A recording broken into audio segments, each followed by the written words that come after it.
Good afternoon, everyone, and a very, very warm welcome to the EMODnet 10 Years webinar. Ladies and gentlemen, colleagues and friends, my name is Kate Larkin. I'm the Deputy Head of the EMODnet Secretariat, and I will be your Master of Ceremonies for this afternoon. We're really thrilled to have such a large gathering of you, such a diverse network across the world, in fact. And we're going to kick off really by giving you some housekeeping rules, but then a couple of poll questions that really hopefully will encourage you to interact and share some things about yourself and about EMODnet. So first I'm going to take you through these housekeeping rules.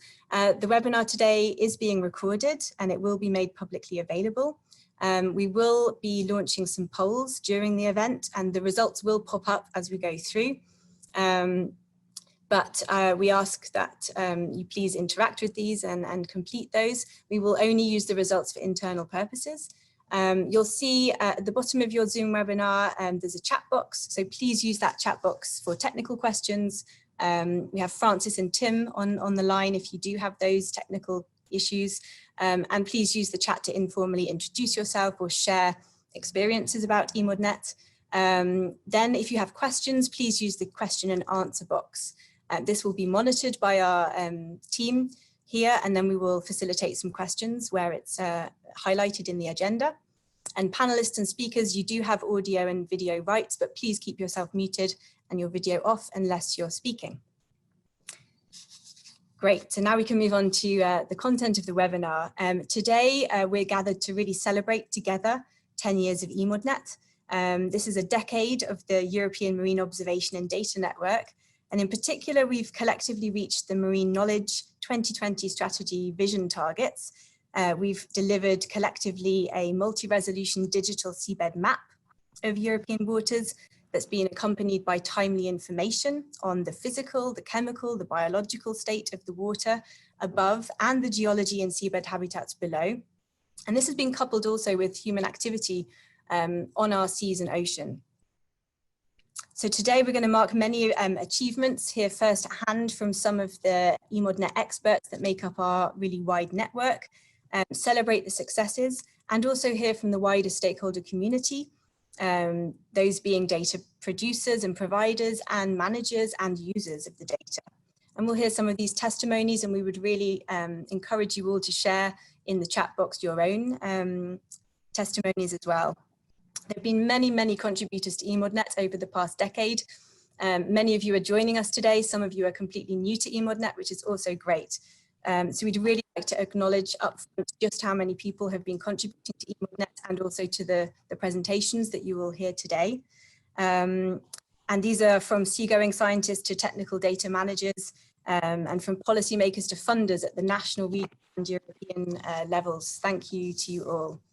So without further ado now, I'd like to introduce Christos Economou, Acting Director of Maritime Policy and Economy and Head of Unit with responsibility for sea basin strategies, maritime regional cooperation and maritime security at the European Commission's Directorate General for Maritime Affairs and Fisheries, DG MARE. So please for the formal opening. So, thank you for the introduction, and I would like also on my turn to warmly welcome all participants to this workshop, which, as you said, already celebrates the 10 years of work of EMODnet and, of course, its achievements. It's my great pleasure to be with you, even only for the introduction to this important webinar. And I'm afraid we do the best under the conditions that you all know. We had planned to meet physically in Ostend in the stakeholder conference of EMODnet, but I think it was planned more or less this period. But of course, now we had to change our plans, and we should not, nevertheless, use the opportunity to celebrate the 10 years, the progress, the advancements, and clearly to look towards the future.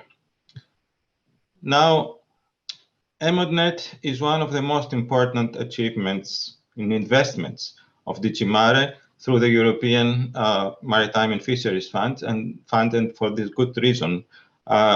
Open access to credible and harmonized in situ maritime data and marine data and observation is at the heart of all our activities. From marine research, innovation, implementation of efficiency and effective maritime policy, and sustainable development of blue economy. But you know all this as you are the providers, contributors, and users of EMODnet. Now, if we look back to those 10 years of effort, I have to say that, of course, EMODnet was born in DG MARE with a vision. It was to deliver harmonized data and data products on the European seas, covering all topographical and environmental disciplines. These were later enriched with information on human activities, so that EMODnet data collection offer a holistic view of European seas. It started as a collaboration of 59 organizations and grew through 3 phases into a network of more than 120. This year, in 2020, the network offers effectively collated, harmonized, and integrated coastal and marine data, spanning from the sea surface to the sea bottom, and an advanced service of data ingestion, enabling public institutions around Europe to open their data to the community. You will discuss in more detail during this event the challenges and opportunities of these 10 years. From our point of view in DG MARE, the evolution of EMODnet can never stop, and there are always improvements to make and new goals to reach. The European Commission invests in strong knowledge foundations and will support better our policies and allow sustainable development. Thus, we will focus on improving the quality and quantity of marine data openly available. We are entering a new development phase of EMODnet, a new era that we hope will lead to another decade to celebrate. The network will move towards a more integrated approach that will improve interoperability and accessibility and enlarge the user pool to take advantage of its services. The services will advance to assist more knowledge-based policymaking, to progress EMODnet for business. So there is plenty of things that you need to look forward and to work towards. This new direction is both necessary and desirable. It will allow EMODnet to play a key role in the implementation of the European Green Deal, in which the coastal and marine environment is central. EMODnet, along with Copernicus Marine, is going to be at the backbone of Ocean Digital Twin and Destination Earth, providing data to support goals from climate neutral and environmentally sustainable European Union. EMODnet has become an essential tool for scientists, engineers, managers and policymakers, of course, analyzing and accessing the state and dynamics of European seas. This great and important work will continue and hopefully improve in the future with the support of DG MARE. I can already say that such support is specifically mentioned under the new European Maritime and Fisheries Fund, which is hopefully close to finalization by the co-legislator. Among all others, the greatest achievements in the creation of EMODnet is this community of people. It's you gathered today, even from distance, all the providers and users that work towards a dynamic and sustainable network of data. EMODnet. Yeah, I wish to all an interesting workshop, and I hope we will be able soon to meet again physically and hopefully in a stand in 2021. So I wish you all the best, fruitful discussions, and certainly make new projects for better and more achievements in the next 10 years. Thank you very much. Thank you very much. Okay, and now we're going to move to a keynote speaker, Koen Verbruggen. So I'm going to introduce him now. Koen is from the Geological Survey of Ireland. He's a keen geologist, and he's actually director of the GSI, part of the Department of Communications, Climate Action and Environment. In 2013, he became the director, and in 2015, he was elected for a 2-year term as president of Eurogeo Surveys. He's lived on 3 continents, but always within sight of the sea. So I'd like to pass straight to Koen. Maybe I can just ask you before we start your presentation, Koen, can you remember when you first heard about EMODnet? Thank you, Kate. Thanks for the introduction. Probably it must have been 2007, because by 2008, I was working with the Eurogeo Surveys Marine Geology Expert Group to put our EMODnet geology plans together. So it must have been as far back as then. It was probably, we'd already been interacting with Iain Shepherd. So it's been quite a while, and it's been probably quite a journey. So what I'll give you now is as I said, a very personal perspective. And first off, I'd like to thank the organizers for inviting me to give a talk. It's great to be back talking about EMODnet. We can advance these slides. Let's just see. Yeah, okay. So before EMODnet, it was very much a case of separate projects, separate silos, separate standards. Geological Survey Ireland are a bit unusual as a geological survey in that we're both marine geologists and also seabed mappers working with the Marine Institute. And we had carried out a very large marine mapping program, the Irish National Seabed Survey, up until 2005. So we're well positioned to deal with bathymetric data and geological data. Whoops. This is, let's see if we can get this to go. Right, okay, so this that kind of advanced on its own. We were working largely on individual projects. Can the organizers get that to move back at all, do you think? Sorry, no problem. Yeah, okay. So, thank you. So we were working across a whole range of projects, lots of logos here, including GeoSeas, where we were compiling a lot of metadata for our marine data. Because we were carrying out bathymetric mapping, we were also working with the hydrographic organizations and the IHO. Our partners, the Marine Institute, would have been working on the MESH project, mapping European seabed habitats. And then with Eurogeo Surveys, we were involved in a bunch of different initiatives. So lots of projects, but not a lot of joined up thinking.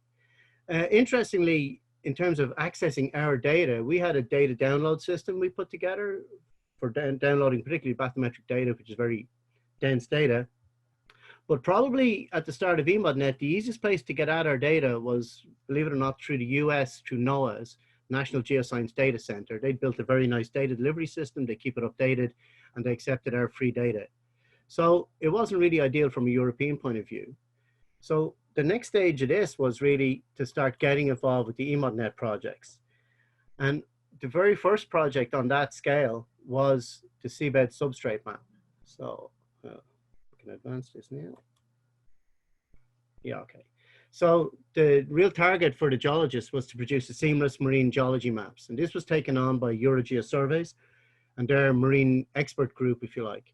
But that was made up of the different geological surveys of different sizes from different countries with very different budgets and resources, to be honest. What EMODnet gave us was direction. We had to produce joined up data, and budget, which was pretty critical. And for the stronger organizations who were well advanced, they could provide best practice, they could lead the work packages and show us the way forward in terms of what they were doing. In our case, probably on the bathymetric side, in the Dutch case on coastal, etc., etc. For the smaller organizations, it was even more valuable because for some of them, it was the first time they were able to get their data online, maybe the first time they had a marine geology budget within their organization. And I remember for a lot of them, it was the first time they had access to web mapping and being able to visualize the data that they had worked on for years, painstakingly acquired offshore, but to be able to share that with everybody, even within their own organization. And we joke about, or we talk about geology without borders, but marine geology is really without borders. And it really helped us develop this common view. And if I zoom in on an area in particular, between Ireland and the UK, just as an example. This is a recent paper going from when we started to right up to date. This is extracted from a paper that just came out in a technical journal about supporting offshore renewable energy, very much part of the Green Deal, the climate action. But in the paper, we're able to reference the EMODnet data as the source for the data that people can go and access and go and query. And that's where we've moved to. We've moved from a position where EMODnet was an acronym people didn't understand to being able to happily reference it as the understood gateway to all of this data. Another example is if you look at the EU's Blue Economy report, where they're able to talk about the aggregate data, the sand and gravel data offshore underpinning economics. Again, they can use the EMODnet data and the EMODnet maps to illustrate this. This is exactly the vision from when we started, that this data would be readily accessible to everyone. Another example, and already Mr. Constantino referenced the Green Deal, is the climate change role, the critical climate change role on best practice in coastal monitoring. This is where my colleague who's online, Sitsa van Heeteren in TNO, they lead us in this area, looking at coastal erosion, coastal accretion. And we've been involved earlier in this erosion project, but now this was the whole different level of detail, being able to pull this data together. And by being involved in the EMODnet project, by being able to see what best practice was with TNO, by then copying that and trying to do the same thing with our data, it's positioned us, personally in Ireland, to be able to get involved in a whole other range of projects. So these are Irish projects building on best practice that we have learned from EMODnet. I'm talking to you today from just here, Kilcool in County Wicklow in Ireland. And happily, the Coastal Vulnerability Index we've produced for this area shows that this is a moderate coastline, so I can sleep safely at night. We're involved in other European projects with the European Space Agency, doing coastal erosion from space, Interreg funded project called Cherish, looking at climate change and coastal heritage. Again, EU funding, again, building on the EMODnet data that we have compiled for EMODnet, or even with staff who've been funded by EMODnet and expertise we've developed through EMODnet. And bringing it right up to date, in Ireland 2 weeks ago, our government announced a new coastal change management strategy and national collaboration across a range of different government departments and agencies. And GSI, our organization, get invited onto the technical subgroup. Why? Because we have the expertise in this area now that we've built up through involvement in EMODnet. Moving to bathymetry, it's the same story, where the bathymetric portal now provides the detailed DTM and a harmonized DTM for the European sea regions. This, speaking personally, was even more challenging because while the geological surveys were collaborating quite well, the hydrographic data is often the domain of the Naval Service or Departments of Defense, and it can be even harder to access the data. And it was only by EMODnet sharing the data they had, and particularly the researchers sharing the data they had, that we're able to build up this community, build up this trust to get us to the situation where we have harmonized data. If you look at it now and using the Irish examples, the data portal, you can retrieve the depth statistics and the metadata in order to be able to query the data sets. You can download it. You don't have to go to the US's NGDC site to download our bathymetry data anymore. You can also view it in really high resolution along the coast. You can, and these are all web services. They can be blended with everything else. And importantly now, there's even 3D viewers. So things like this is this area here we're looking at are the canyons off the southwest of Ireland, a really important habitat for cetaceans, an SAC, protected area, and you can visualize this now and online. Go to my next slide. Oops. Okay, so and again, the different phases of EMODnet have allowed us to produce data with more and more detail and greater resolution. Therefore, it's more and more useful. So the value to Infomar, which is our big national mapping project in Ireland, is that the data becomes visible and accessible across all of the European portals and everywhere, and is connectable. You can connect to via web services. The meetings, the seminars, that conferences have provided a great forum for engagement, dialogue, and collaboration. And we've all got the common issues about data sharing, how to handle the data, how to make it available. And then the opportunity to add value and to see it applied, like I've mentioned, from offshore renewable energy to coastal change to the values under the critical issues underpinning the Green Deal now. given us new approaches to data management because it's built on Inspire compliant and the FAIR principles of data that's accessible, interoperable, reusable. And then from a personnel point of view for our staff, it has allowed capacity building.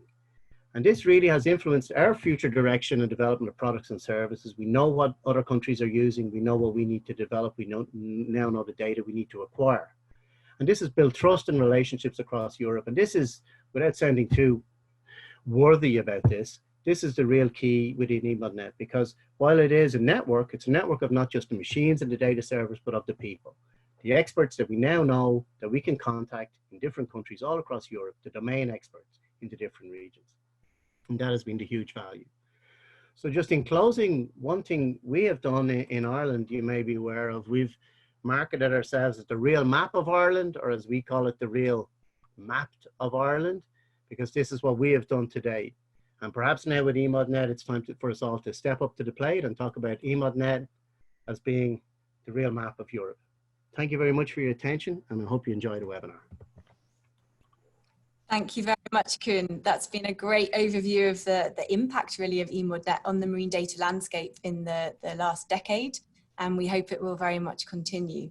So we're going to launch this poll, and as we're doing so, I'm going to pass to Jan-Bart, who's the head of the EMODnet Secretariat, because he's going to give us a sneak preview of a video that's been in preparation to really celebrate the successes and the evolution of EMODnet over the past decade. So over to you, Jan-Bart. Thank you, Kate. Yes, it's a great pleasure, in fact, to present to all of you today a sneak preview of a mini documentary that we've made over the last half year, together with a lot of help from the entire community. It's a relatively short movie. We try to encapsulate the essence of EMODnet, 10 years of EMODnet in 10 minutes. So for the coming 10 minutes or so, I would suggest you sit back and relax, and we hope you enjoy it. I have been in the business for about 50 years. I have some experience to tell about. In the early 70s, as physicist, I was employed to build a computer model of the most northern part of the Baltic Sea. I had to travel around for 3 winters, collect data, and of course, I shared part of that data with the responsible agency. When I asked the responsible agency to get some sea ice data back for my work, I got it, but I got a bill and had to pay for the data. There is only one Earth, with only one history, and we get only one chance to record it. Ideas not followed through can be taken up again later. A record not made is gone for good. Observations are the basic truth in anything you are doing when you create knowledge. Ocean observation, it will help us to solve the big challenges we have in front of us in terms of climate, in terms of food that we need in the future. Observations are in fact the basis for gaining marine knowledge. They are instrumental for research and for monitoring, for predicting and managing the marine environment, but also for supporting offshore energy and other socio-economic activities at sea. The only way that you can find out what's going to happen in the future is to look at what's happened in the past. For centuries, we have observed the ocean, trying to understand and predict its behavior so that we can harness its power and riches. In order to manage anything, you really need to be able to understand it. And in order to understand something, you really need data. Tremendous sort of number of observations going on, but how to get at them, how to use them. It was very difficult to get these data. They were held by hundreds of different organizations. There was no central catalogue telling you where all these data were. So many of it being repeated over and over again. A great waste of resources and money, data being lost. The marine data landscape was very diverse, very dislocated, scattered, dispersed, very energized, but there was no cohesion really between the sources of data, the repositories of data, and the access to data. And that was a big problem. A lot of the collected data was not available for reuse to others. A real need to make sure that the in situ data was archived, was made available, could be used.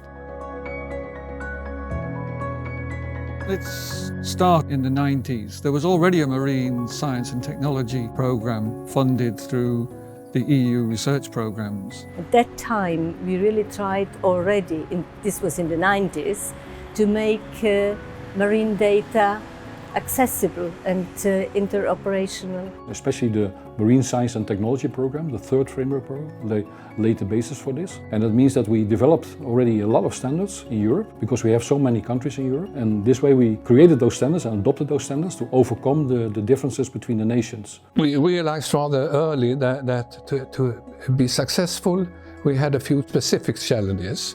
And it was data policies, suitable technology and dedicated funding. The persons on the European Marine Board and on Eurogoose realised that there needed to be much enhanced cohesion about its delivery of marine data and the associated information. So the two communities came together and established a working group which produced the position paper on what EMODnet could do for Europe. And that's why the Commission, understanding the importance of having access to high-quality data by our engineers, our scientists, our managers, that it was a huge opportunity to convert the fragmented marine data landscape into an interoperable data sharing framework. The Marine Knowledge 2020 was basically the strategy that led to EMODnet. When we started to work with EMODnet, the word we used was measure once, multiple use. In the early days of EMODnet, we were very pioneering because there were already existing networks in Europe, and we thought if we can mobilize those networks and make use of their existing infrastructures, then we can accelerate very fast. After a decade of development, EMODnet has evolved and now connects more than 120 organizations who work together to make harmonized marine data and products free for all. EMODnet has been responsible for phenomenal change. It has provided the structures, the frameworks, the momentum for individuals and organisations and funding agencies to come together and allow cooperation and access on a long-term basis. Now anyone from almost anywhere in the world with their laptops can find and retrieve EMODnet data. This can achieve economy of scale for marine scientists, for marine policymakers, and of course for the blue economy. And an enormous boost to innovation. Marine data and data in general, I think, can be considered as the new gold because they're very important for society. And we are very proud that EMODnet adheres fully to the FAIR principles. FAIR standing for findable, accessible, interoperable and reusable data. While findable and accessible is quite easy to organize by project funding, one important aspect being the reusability of system implies that you collect all that data in bigger systems. And that's what the sustainable funding from EMODnet has been able to achieve. Sharing data and making data, accessible and findable and interoperable is not that easy. And EMODnet has made this more seamless. EMODnet was successful in creating trust among the European data centers. We see it as a stable and long durable platform. The main achievement of EMODnet, I think, over the past 10 years is that the data sharing attitude in our community, the marine and maritime community in Europe, has seen a quantum leap. The European Union and EMODnet provide the most advanced data management of marine data in the world, and that should really be promoted. EMODnet is a vital platform for interacting with marine user communities about data and data products. A way to get into contact with our users, to learn more about their requirements and see how we can fulfill that, and also more interaction with Copernicus, the CMEMS service. Copernicus is an operational public service, and so for that we commit the quality of our products for our users. And having EMODnet as a key partner, then we have something which is much stronger, much higher quality to provide these public services. We use EMODnet as a base reference surface to be able to plan our expeditions. We use it because it's centralized, it's easy to use, it's publicly facing. All of those things are really important. The more data we have, the more effective our modelling capabilities are, the more accurate our answers are, the happier our clients are. If we want really to be successful, we need knowledge, and for this we need data. EMODnet, it's really a tool which at the end reduces the risk of all investments that are needed linked to the ocean. So it's supporting our future development, one that we like to be, of course, the most sustainable possible. And we need to continue EMODnet and to take it to the next level. In Europe, we have now a great chance ahead of us, which is the Horizon Europe planned mission.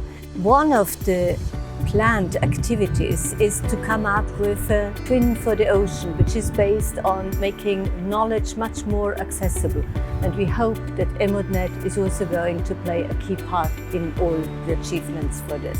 So from 2021 there will be the Ocean Decade, and EMODnet is well placed to contribute to this, as we will need a transparent and accessible ocean, which involves the open sharing and open accessibility to data. We should keep on continuing creating awareness about the added value of EMODnet and how EMODnet can support in particular the grand challenges or, for example, the Sustainable Development Goals. There's a real need for having data, not just in European waters, but expanding out to the whole Atlantic and the global oceans to be able to address these international policy goals. There is a place for more cooperation among the member states and also to build something valuable at international level. And EMODnet, the knowledge, could be the base of this. EMODnet is not only about connecting data systems, databases and repositories. It's in the first instance, really, foremost, it's a network of people. It's bringing together people from different countries, from different disciplines that come together to exchange knowledge, ideas, best practices, that learn from each other. And it has been tremendously rewarding. It's really working together that really makes things work.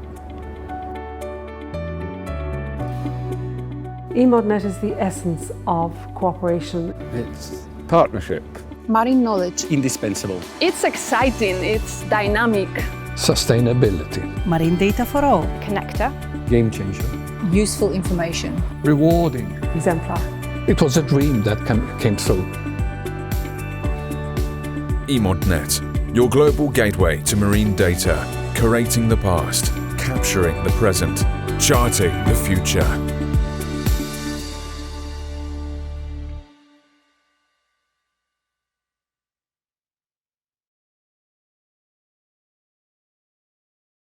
Yes, so I hope you all enjoyed it. We wanted to give everybody the opportunity, the participants, to have a look at the video first. Straight after the webinar, we will put it on the YouTube channel, and we'll send a link to all of you where you can, at your own convenience, watch the video again. So on that note, Kate, I will pass back to you. Thank you very much, Jan-Bart. So I hope you enjoyed that video as much as we did. And now we're going to hear from the core EMODnet community. So we're first going to hear EMODnet vision from DG MARE, and then we're going to move to Jan-Bart to get from the Secretariat to hear a little bit how the EMODnet network has evolved over the last 10 years. And then we're going to have a lightning speed tour through all the different thematic areas of EMODnet by one of our coordinators. So first I'd like to introduce Iain Shepherd. He's a Senior Policy Officer for the European Commission, the Directorate General of Maritime Affairs and Fisheries, in the Unit for Maritime Innovation, Marine Knowledge and Investment. I think it's fair to say that Iain is considered by many as the architect or the godfather or the master plumber or the forefather of EMODnet, really depending on who you might ask. So he doesn't really need much more introduction than that. So please, Iain, for the vision of EMODnet. Right. So I thought I'd do a quick proof of the pudding, because as you know, the proof of the pudding is in the eating. You can have all the good ideas, but unless it works in practice, it's just theory. So I'd like to share with you a little bit of history. There's been centuries of charting for navigation. This has been going on even since Roman times, where people have tried to work out with lead lines how deep the water was to make it safe for navigation. and they've produced nautical charts like this. So, and in the beginning, people tried to get hold of the data behind these nautical charts, but it was impossible. They were hardwired into paper charts or electronic charts. And we didn't know it then, but there was lots of inconsistencies in them, that there were different baselines that if you tried to put them together, they didn't fit. So the EMODnet team put together all these charts that had been made for navigation, put together the surveys that had been used for these charts to make a topographic map of the ocean. And then, out of the blue, one day on the 9th of March 2016, I got an email message. And this was from the Rachel Ferner at the UK Met Office, who wrote what you see on the screen. She said she'd recently been developing a storm surge model and was originally using other bathymetry, but then she ran EMODnet and this massively improved things. And I could show you the charts showing the improvement that it made in the storm surges. And of course, this is a very important thing for the safety of life, for the safety of infrastructure, for the safety of offshore structures. And this, I think, is the proof of the pudding. It shows you three things. It shows you that data collected for one purpose can be used for another.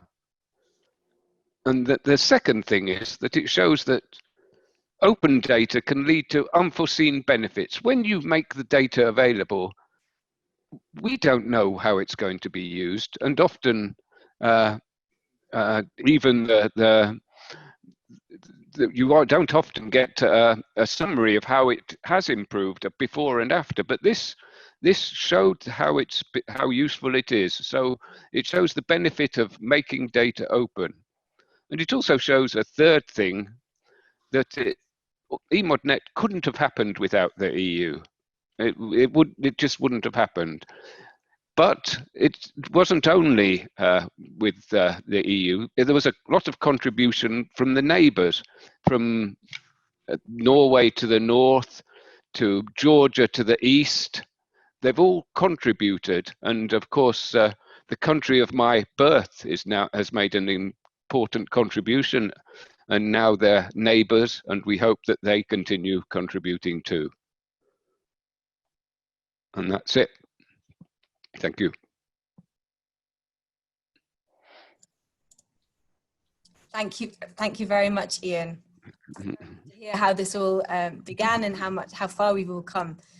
So now we'll hand over to Jan-Bart Calewaert. Jan-Bart is the head of the EMODnet Secretariat. He's a bioengineer with a master's in marine environment management. He's been working for more than 10 years at the interface between science, policy and industry. Before we kick off the presentation, Jan-Bart, I'd like to just ask you, can you tell us how the Secretariat started and how it's evolved over the last decade?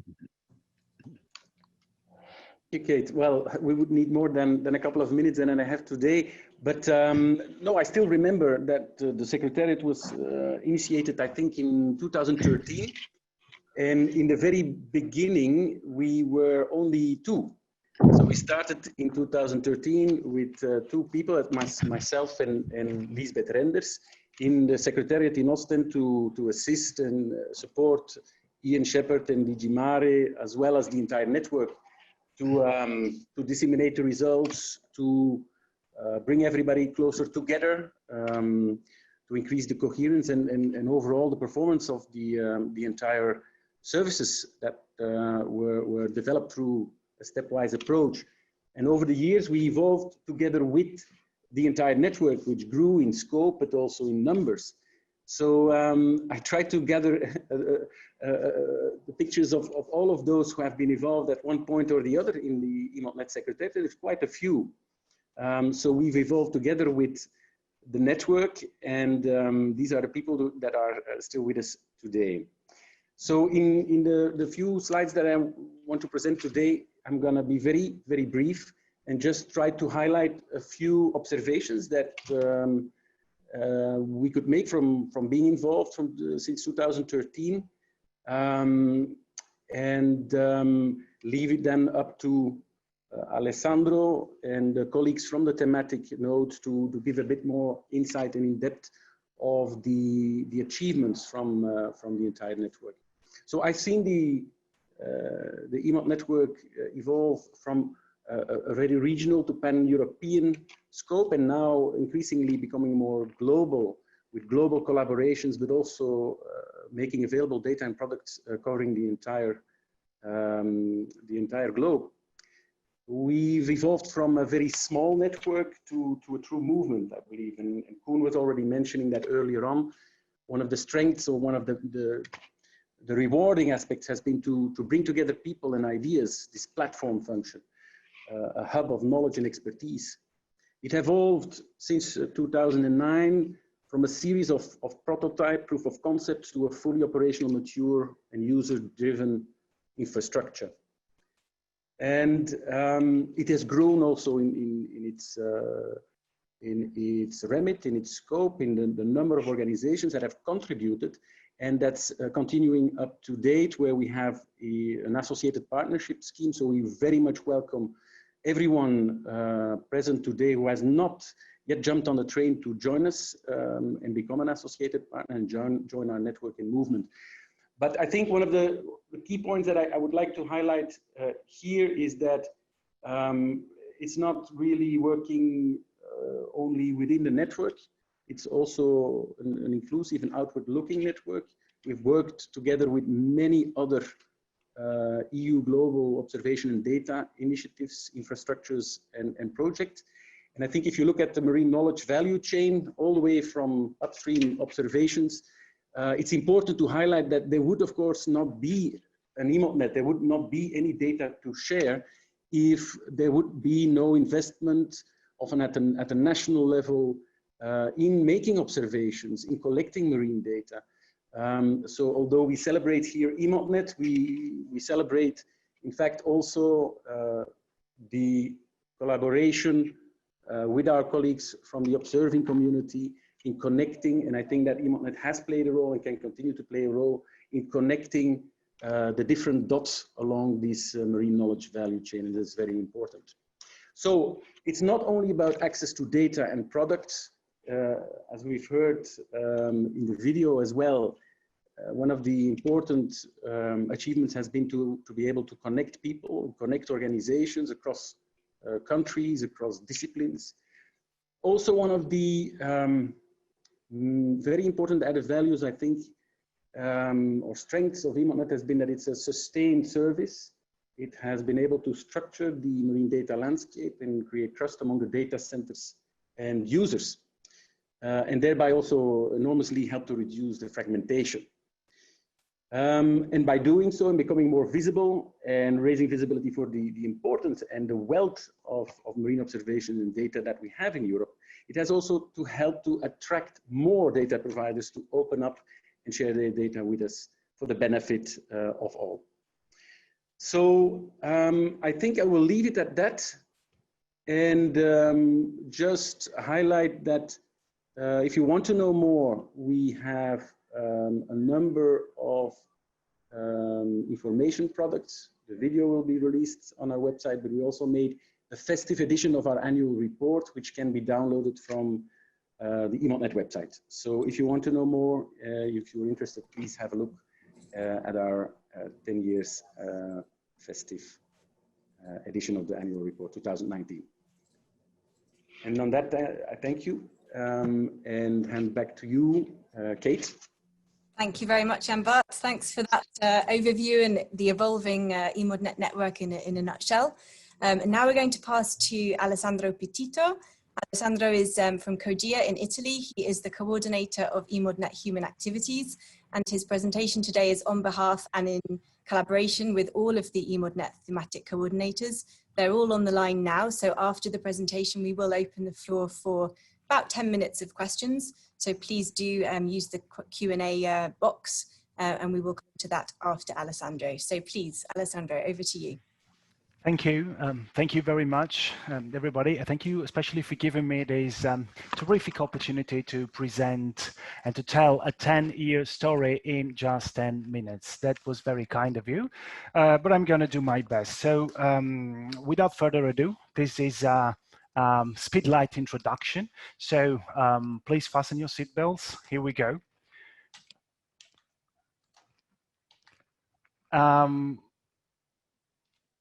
There's a problem, of course, with the presentation, and it's first awfully slow. Can you go back, please, to the first slide? Yes. Thank you. First, some background history. Before 2009, when EMODnet was born, there had been a one-year consultation phase that followed the release of the EU Green Paper on future maritime policy for the EU. And stakeholders confirmed that poor access to data on the marine environment was a brake on the economy, a handicap to government decision-making, and a barrier to scientific understanding. So the Commission published a blue book on an integrated maritime policy and decided to take steps, proposed to take steps in 2008 towards European Marine Observation and Data Network, EMODnet. 6 portals, or better, 6 thematic groups were developed through a pilot action. And their potential benefit was shown in an impact assessment, and their position in an overall EU marine data infrastructure was described in the Commission communication Marine Knowledge 2020. Next slide, please. Very well. While we move into next slide, it may be useful to wonder what to remember what the world was like before EMODnet. I'm involved in this, so for me, it might be tempting to say that there was no free and interoperable data before EMODnet. But as we also saw in the film, that wouldn't be entirely true. In fact, I believe there was a wealth of marine data available online. However, as is often said, this data was scattered across too many websites. Sometimes it was hidden, one might say, scattered across too many formats, languages, standards. So the data was actually there, but it was very hard to notice. And with patience and determination, you would eventually find what you were looking for somewhere. But the treasure hunt was exhausting and awfully inefficient. And so when one day your grandchildren will be asking, what was the word like before EMODnet, you may remember the word you've written before your eyes, chaos, but please don't use it with a negative connotation. Because in fact, I do like the word quite a lot, because if you don't believe me, I'm going to ask a very simple question. What was there before the Big Bang? The answer is nothing at all. And what was there after the Big Bang? And the answer is pure chaos. So there is to say that chaos is very difficult to work with, but it also happens to be pure creative energy. So it's a complete lack of order, but not a complete lack of matter. And this was the situation before EMODnet. It was chaotic. It doesn't mean that it was bad, but we needed to make sense of this chaos. Next slide, please. And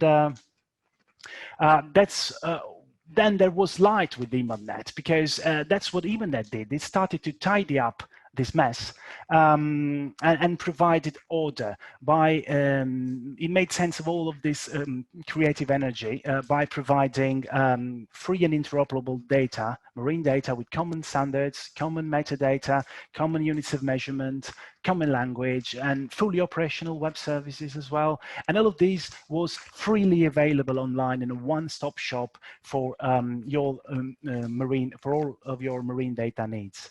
So now it's time to see what happened in these past 10 years. So we said that 2009, that's when EMODnet was born. We had just 6 thematic groups. So bathymetry wasn't even called bathymetry back then. It was called hydrography, and chemistry, geology, biology, seabed habitats, and physics. And then it's 2010, so 1 year passed, and bathymetry already delivers its first digital terrain model with a 500-meter resolution. And of course, there's not complete coverage of EU waters, but the guys are working on it, and they will do miracles in just a few years, and we'll see that later on. In 2011 is the turn of geology. They make available the first geological map of the Northern European seas. And in 2012, Seabed Habitats released the first EU CMAP, broad-scale seabed habitat map. Chemistry keeps up with the Joneses and releases integrated climatological maps of selected parameters and time series plots for single stations. So, in the blink of an eye, it's 2013, and the family gets bigger. Say hello to the Secretariat and the Central Portal. And by the way, aren't 6 thematic portals too few? They might feel a bit lonely, so Human Activities goes live, and soon to be followed by the Mediterranean and the North Sea checkpoints. We can skip 2014 because it was a rather boring year, but 2015 didn't catch us by surprise. So bathymetry's DTM is now 230-meter resolution. Seabed Habitats launched a one-stop shop for datasets standardized according to UNI's Habitats classification. And with so much on the plate, it's now high time to have a proper self-celebration. So the Open Conference and the Jamboree in October are quite a success, and we also had lots of fun. And so we're in 2016, and yeah, chemistry is on fire because they deliver validated, regionally harmonized and aggregated collections of nutrients, chlorophyll, oxygen, and contaminants. In the meantime, physics strengthen fruitful partnerships with the Copernican Marine Environment Monitoring Services and EMODnet. So can human activities just be sitting there twiddling their thumbs? Of course, no. So in 2017, they delivered data on 14 different data themes. We can say that in just 4 years, the baby has become a grown-up. The chemistry clearly need to show off, so they launched the beach and seafloor litter database. And now it's too late. We officially entered into what is known as EMODnet frenzy. We're so greedy that we launched a data ingestion portal to make sure everyone's data can end up on EMODnet somewhere. And EMODnet is quite a sensation, so everyone wants to be part of it. So we set up an associated partners network. And by the way, I mean, just join in because it's free. You're going to get a lot in return, and you will also be allowed to hang out with us when we go out, which is quite a benefit, believe me. Wait a second, sorry. What happened to the checkpoints? Their mission is almost finished. In the meantime, there were a few more checkpoints. All of the EUC basins had their checkpoints, so it's time for a big event, conference. And if this wasn't too much work already in 2017 alone, one day the Secretariat, they wake up and say, hey fellas, why don't we organize a hackathon? Yay! So we meet in Antwerp in October, and for the 5th edition of Open Lab, and it was quite an adventure. And it's 2018 now. Bathymetry are nuts. They release a DTM for whole Europe with a 115-meter resolution. So give these guys a couple more years, their resolution will be the tiles in your kitchen, I can promise. Chemistry, use ODV to harmonize units and create a transposed matrix for the European Environmental Agency. And physics is only 8 years old, but they already have a key role in international data management initiatives. Besides, in just 1 year, the data ingestion project has built a network of 50 data centers. But time does fly, and we're in 2019, so Seabed Habitats released composite data products for seagrass, macrophytes, and cold water corals. Geology released submerged landscapes and geomorphology. In the meantime, chemistry has made available more than 1 million data sets on eutrophication. Biology is registered with fair sharing and can now boast 25.9 million records online. Can human activities keep up with this crazy pace? Yes, they can. They released their much-awaited vessel density maps. You know what I like about my friends in the Secretariat? Their timing. Guess what they suggest we do? Open Lab 2, so another hackathon. And then we're in 2020. It's the end of our journey. As you know, a global pandemic has hit the world. So unfortunately, maybe not too much work for EMODnet, right? That wrong. A multi-resolution map of European seabed is released. Geology formalized standards and protocols to be used worldwide. Physics reports more than 75,000 downloads and 4.7 million machine-to-machine transactions in just 1 year. Human activities can boast 44 datasets and 30% users from industry. And in the meantime, the data ingestion has received more than 700 submissions. So I need to take a breath now. So I'm going to tell you a short story about a plug. And I love this story because this is a very simple operation that we all learn to master at a very young age. You just get the plug into the socket and the magic is done. As long as you've got electricity, anybody can do that. So what's this got to do with EMODnet? Well, for starters, this got a lot to do with standards. So look at this picture here. With good manual dexterity, you can try and get a Type-C plug into a Type-G socket. If you don't believe me, well, I did that so many times. I show you it works. I have a tutorial on YouTube as well. But try and do the other way around, Type-G into Type-C. Well, good luck with that. You'll never manage to make it work. This is a handbook example of how important standards are. And I think in a way, this picture is a perfect representation of the marine data community in Europe before EMODnet. So there was a wealth of data plugs and sockets here, but the marine data centers use, each of them use different plugs and different sockets. So even simple things used to be much harder. Then came EMODnet and, you know, sort of gave us all a universal adapter. So to be clear, EMODnet didn't replace the sockets in your walls because standards are very important, but so is diversity. So this babel of data sets, formats, and languages is still there, thank goodness. But now we've got this universal adapter. So we speak a common language. That's what EMODnet has done to this community. And so we've reached the end of the journey through the history of EMODnet. And I'd just like to leave you with one closing message. It's the road ahead is still long. I mean, we made it past halfway through it, but there's still quite some work to do. You know, not long ago, when the world was still normal, I used to attend a lot of conferences and events on marine data. And I remember people were happy and cheerful. And there always was a guy who'd give a TED Talk-like presentation on how important standards are, open data, and sharing is caring, all that stuff. And the audience was mesmerized, of course, because come on, who would disagree on having open data anyway? Except a lot of people do disagree.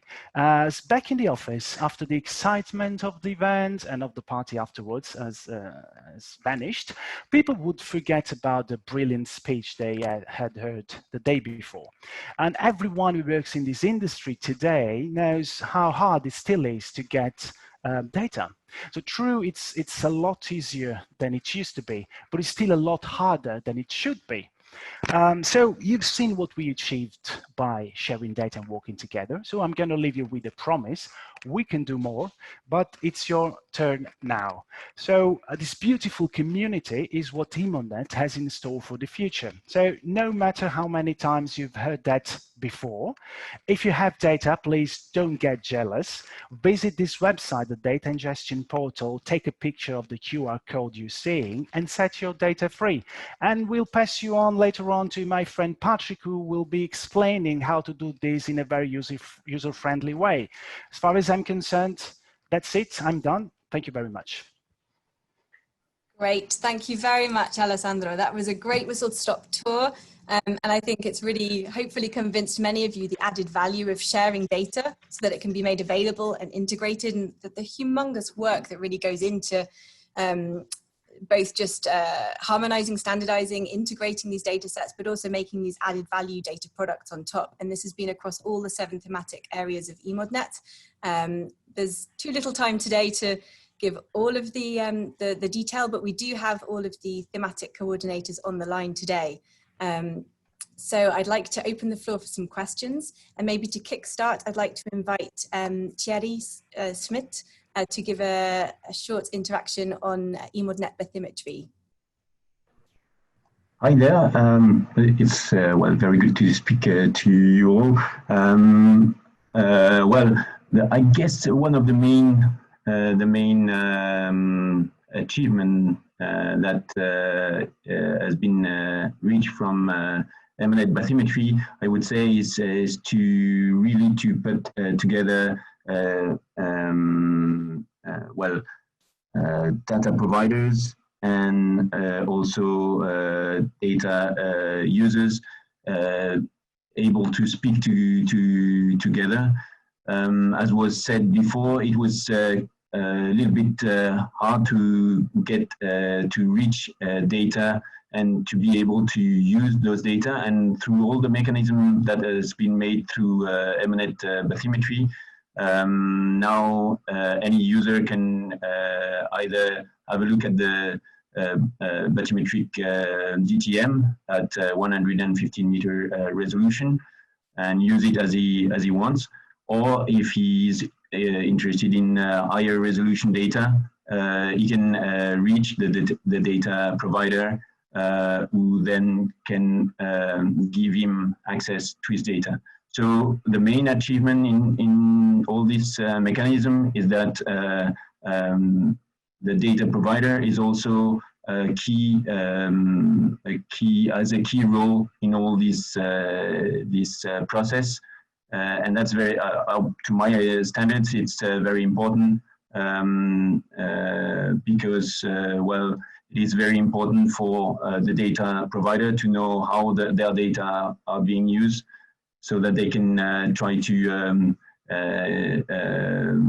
mobilize their sources of financement for further acquisition of bathymetric data. Thank you very much. I'm going to pass to Jan-Bart now, who's going to facilitate some further questions. Over to you, Jan-Bart. Hi, Kate, thanks. In the question and answer box, we see 2 points being made. The second one, I will. It's linked to Thierry Schmidt's intervention on bathymetry. It mentions Alessandra, but I understand it's probably a question for Alessandro or Thierry as Alessandra. Giorgetti is our EMODnet chemistry coordinator, but this is a question on EMODnet bathymetric data for nearshore environmental analysis in developing countries. How far are we, or are we with EMODnet from achieving this? Is this something that I can pass on to Thierry or potentially also Alessandra and the colleagues from EMODnet bathymetry and chemistry? If I can say something, it's Alessandra Giorgetti here. And I would like to take the opportunity of this question to underline once more that as EMODnet, we started from a network of people, which was already active in data management and from already consolidated data infrastructure, and data systems. So we were able, as it was even underlined already, but I would like to stress it once more, that we were able to achieve the results that we got thanks to the fact that we started and we had the collaboration of consolidated systems. I can mention and I think we have to give credit, and we gave it to all the systems which were in place for the different thematics. For chemistry, for marine litter, we have collaborated indeed with HOSPAR, ELCOM, ICES, and I cannot stop to mention all the systems and the institutes and the provider that joined their effort with EMODnet and that allowed us to get these results. Thank you, Alessandra. I think it also relates indeed back to one of the first comments in the Q&A box related to the fact that there were already, of course, quite a number of initiatives and collaborations across countries working on data harmonization assembly, such as GEPCO. There was in Europe also CDataNet. There was the Ocean Biogeographic Information System, OBIS and EUROBIS. So obviously, EMODnet did not have to start from scratch, and one of the reasons why it was possible to be successful in 10 years is to be able to harness this energy and build upon what was already done in those networks, but take it to the next level, and then also contribute to them in return. So really a win-win situation, which has been very valuable. So not to, let's say, forget about that. That these are important to mention, and that it's not built out of scratch. So total chaos, perhaps not, but you will forgive us as we are celebrating a little bit of dramatical accent in this presentation. So then I would like to move to another question that came in from Angel Muniz Pinella from the European Marine Board, a question that was issued to all of the coordinators and members of the network on whether there are examples of communities or organizations which were very reluctant in sharing data initially, but through the networking activities were convinced and are now championing the open sharing of data. Is there any of the coordinators that would like to take this question? Do we have some good examples of converted data providers? Can I perhaps add, if there are people in the audience who have been convinced to share your data over this last decade, you were converted perhaps by the added value of doing so, please do share that in the chat box. Thanks. Another good question that came in was from Sheila Heymans, reiterating a question from Gunnar Tietze on the main bottlenecks for EMODnet, for making EMODnet work. Skilled people, infrastructure, budget. Is there anyone who would like to comment on that from the panel, from the panelists? Okay, I will share from my perspective. There are no volunteers. And it's also linked to the next question in the Q&A box in a way. Yeah? I think we've come a long way in the last 5 to 10 years in developing and opening up, harmonizing access to marine data and products on a disciplinary level. But the true challenge now is to have more integrated access, to ensure that the discovery and access is seamless across the different disciplines. And that is an evolution that we expect to see in the coming years, is to work together across the themes to have a seamless user experience and interface, to be able to connect the data that is coming from different teams, combining socioeconomic data with environmental data. What we've seen a little bit in the past, which is a problem, is that even for the same crews, data is being collected on physical parameters, on chemical parameters, and then somehow it ends up in different data repositories, and you can search it, but through different to a different thematic search facility, and this should be combined. Is there? I've been given the signal to close here the Q&A, and let's see if there are any other comments or interventions from the panelists. Hi. Now, what I want to emphasize, let's say that, like I said, there was not real chaos when we started, but what EMODnet did, it really was a catalyst. It triggered, let's say, things which already there in a certain state, and by EMODnet, we were much more triggered to use the data and to make real products. And that really gave an acceleration, it gave momentum, and also brought us closer together. So that's why I call the pioneering stage, that we made big steps forward. At the same time, we should not forget that if we want to continue EMODnet at this rocket speed and maintain it, we also should maintain those infrastructures which are underneath, because they have to go in the same speed, because otherwise you get a disconnection. And then you will lose over time, you will lose, let's say, the updating of the data and the maintenance of the data. And that's why we're always hampering that, or we are, let's say, telling the people we have to work on the top, but we also have to work on the bottom, and these two have to go in sync. Another thing is very important, I think, and that's also that EMODnet has achieved, is that we are now able to have multidisciplinary access. And that means that we are able, let's say, to use this data from all these different sources, to combine them in algorithms, in new models, in new ways of calculations and computing. And this way we are really underway, let's say, to making it possible to solve big questions which are hampering us. And that could be about the ecosystem, it could be about the climate change, it could be other things which need data from different corners, and also the socio-economic, of course, because it's socio-economic is also a parameter or an input for certain discussions that we have in society. And that's something also what we are going now. And if you look a couple of years from now, I think, if we look at EMODnet, we will do much more also in cloud computing and big cloud processes, let's say artificial intelligence, all these kind of things that will help us to use the data even in a more better way and really get answers to our decisions, let's say supports the decision making, because getting answers to things which we cannot grasp right now.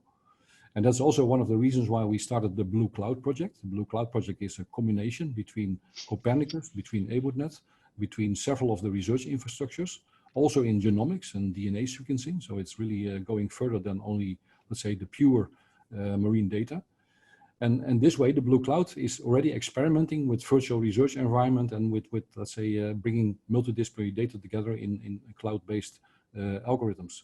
And that will be something that will be mainstream soon, and then will be also adopted in EMODnet to make even better projects and products. So there's still a lot to do, but we are really, like you say, we are well on the way. We have a big momentum, and we have a great group of people, because there's a lot of talent in this group, and there's a lot of ideas in this group, and as long as, let's say, the EU is supporting this work, we will continue this and make it work for everybody. Thank you very much, Dick. Okay, so there are a couple of open questions, but we will be collecting all the questions in the chat. We will be sharing answers to all the questions, and we will be hearing later on the forward look and the work that's already started towards cross-thematic harmonization and interoperability. But for now, I'd like to invite you to take a short break, 5 minutes. We'll return at 3:20, that's 15:20 Central Europe time. So please take a comfort break, and we'll see you soon.